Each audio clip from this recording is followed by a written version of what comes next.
88.1 The Burg. We are here at Burgstock 3 with Harvest States out of Yelm, Washington. How's it going, guys? It's going good. It's going good. It's a nice sunny day out. Yeah, can you introduce yourselves? Yeah, I'm Warren. I play guitar and do vocals in the band. I'm Kenny. I play bass. Marcus, I play drums. I'm Nick. I play guitar. Right on. So, I guess first question that comes up for you guys, what's it like being a band out of Yelm? Are you the hometown heroes there? What's it like? Kenny's from Maple Valley. Yeah, I'm not from there. But yeah, we grew up in Yelm as a band, and it is kind of like, yeah, we are like one of the only bands in Yelm, I guess. But there's a lot of our friends that grew up in bands and stuff like that. So I wouldn't say we're like the hometown heroes because nobody really gives any reason or care. Too much drama, yeah. But does Yelm, the city, have a lot of drama going on? Well, I mean, like, we grew up in high school together, and nobody really had interest in that kind of music or nothing like that. So we were always playing in, like, Olympia a lot, Seattle whenever we can, and, I mean, that's usually where we stick around. That makes sense. Yeah, that was my next question. It's like, what music scene did you like start getting attached to?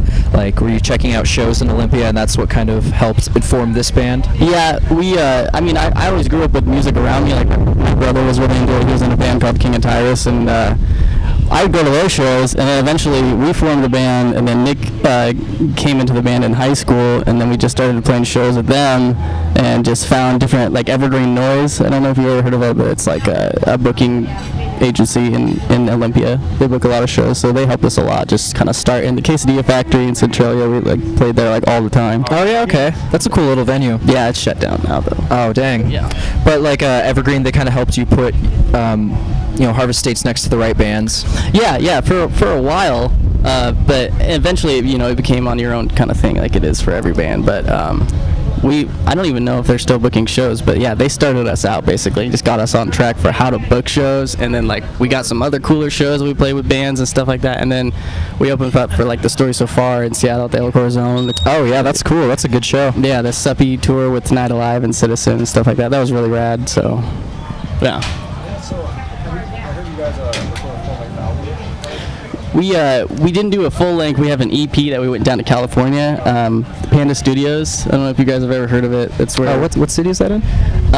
Fremont, yeah. Okay. So we drove down to Fremont and stayed there for 7 days and recorded 6 songs. And yeah, it's called The Crown. It's on iTunes, Spotify, Pandora, YouTube, all that good stuff. So regarding your album, is there a certain what's the vibe?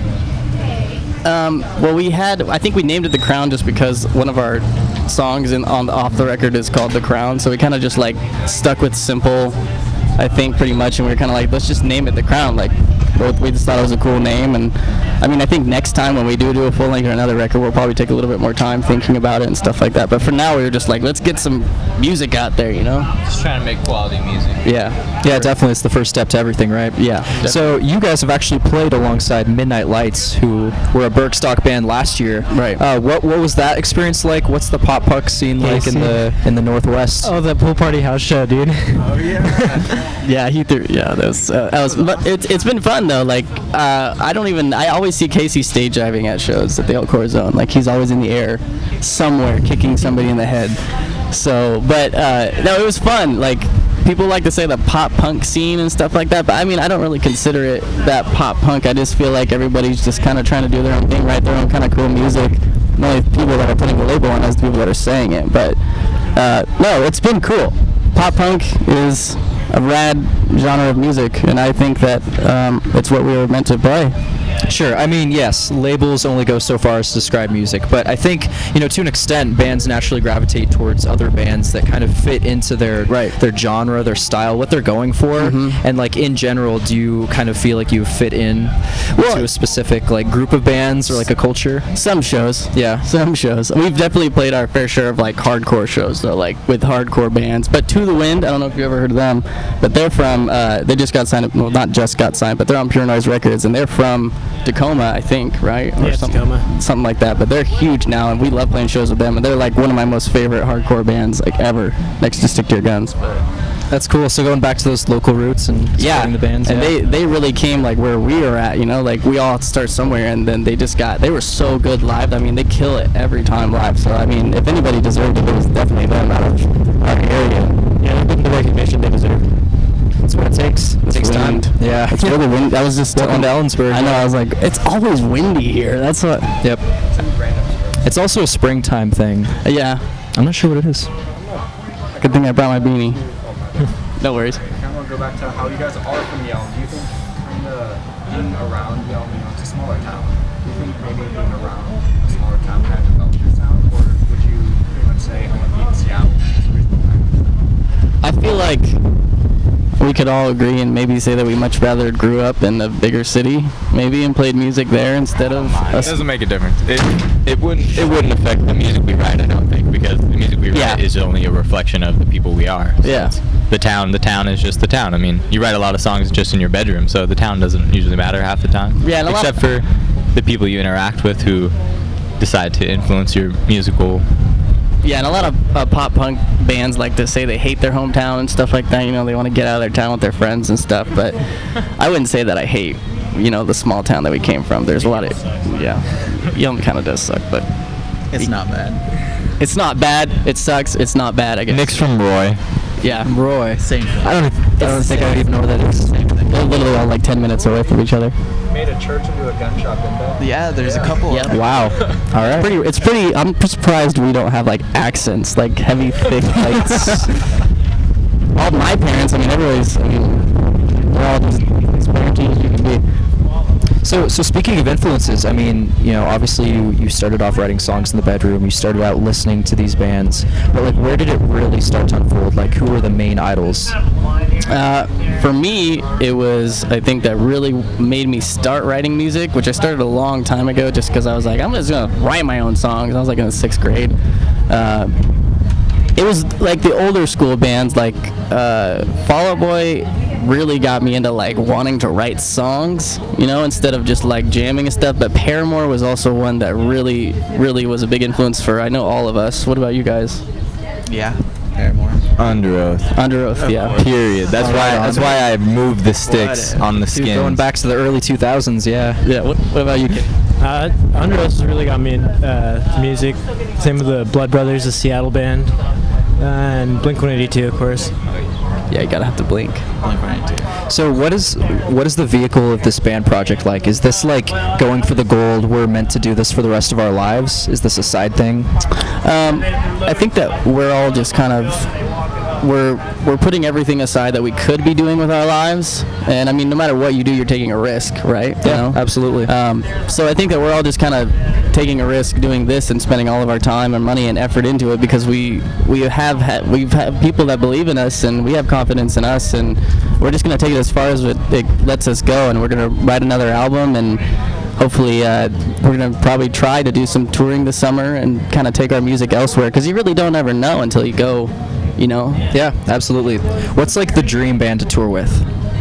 All Time Low. Paramore. Story so far? I don't even know. You don't even know? There's too many? There's a lot of them. You know, you'd be surprised of how many success stories I've heard as a radio DJ over the years. I interviewed a band from Portland a little earlier in the year, and they just hit up one of their favorite bands over Facebook and said, "Can we tour with you?" And they were like, "Yeah, we've already heard your stuff and we love you." Wow, that's awesome. Yeah, because I've heard that Guess I'm asking. the band that's touring, they get to pick who goes on their tour with them. Like, it's all up to them, and I didn't even know that for like the longest Yeah, time. you know, it depends on the record label. It depends on the booking company. But I mean, how cool does it feel like to know that, you know, one of your favorite bands could just discover you someday? I know, yeah, it does feel really cool. I still kind of hope for that. Dude, I don't doubt it. I don't doubt it for you guys. Maybe one day they'll just kick it with us and we'll be like all on the same page, you know. It was definitely really cool playing with The Story So Far and Tonight Alive and Citizen and Man Overboard on that show. I mean, we sold like 125 tickets and it was insane. It was a really cool show, but it was definitely just awesome to be able to share the stage that same night, be on the same flyer as the bands, you know what I mean? Because that's like set in stone. That's proof that you were there, you know. So it's cool. Anything else you guys want to add? I mean, how'd you hear about Burgstock? What was the appeal for this? So basically, I was on Craigslist, and I found it, I was like, oh wow, let's do this. Because I've never thought about coming down here to do a battle of the bands, so might as well. We do like to look at just different competitions and what's going on around the area, and I think that's it.